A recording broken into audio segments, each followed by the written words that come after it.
So, where are we going now? We're going actually to Norway. And who here knows that Norway is really advanced in the whole electrification of cars? Okay, let me ask you something.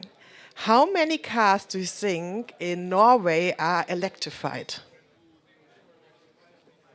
Every first, second, third, 10, 20? Okay, in that sense, every third. Close, close. Every fourth, actually, I learned. And how much from the new produced cars are electrified? 80%. Close. 90. I just learned it 5 minutes ago. Beautiful. So I feel like Norway can teach us a lot about electrification. And my next speaker, he will as well bridge the bridge to what insurance actually has to do in this whole topic. And for this, Patrick, I would love to get you on stage, director, and he challenged me to say the company the right way. Gjensidige? Gjensidige. Sounds much better. The stage is yours. Thank you very much for having me.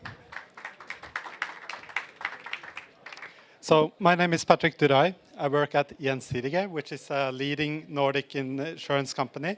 We're 208 years old, market leading in insuring EVs. So that makes us quite possibly the polar opposite of all the startups here. Why am I here to share some thoughts about the Norwegian EV market? Well, because it stands out, and it stands out in a quite a remarkable way. I will tell you a little bit of how it stands out, share some consumer perspectives, share a little bit of what lies ahead for the Norwegian market, before delving into some insurance perspectives that I think might be relevant for you to ponder upon and wrapping it all up. So, for anyone that knows anything about Norway, it doesn't really make sense that EVs are popular in Norway. And just to clarify, when I say EVs, I actually mean battery electric vehicles. I know that here in Germany, in Europe, whenever you talk about EVs, you throw in all this hybrid stuff. But when I say EVs, I mean BEVs. And the key thing about Norway, of course, stating the obvious, is that it's cold, it's mountainous, and it's quite a large country. Actually, if you pivot Norway on its head, the stretch from Oslo to Nordkapp, the top of Norway, equals Oslo down to Spain. So it's actually quite some distance. And if you know anything about BEVs, these are typically not the things that EVs are great at.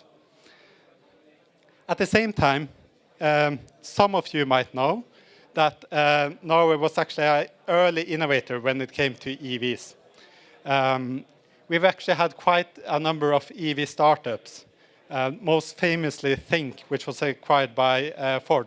But of course, this was in the era when the EV formula was small, light, and cheap, or slow and miserable, if you would like. So before that kind of Tesla era. And for this reason, you needed policies or regulation in order to incentivize people to actually suffer through the winter without heating in the car. Which was sort of the case. Also, not totally unrelated, we have a lot of hydroelectric power. Basically, 98% of all our electricity is hydroelectric, meaning it's basically totally free.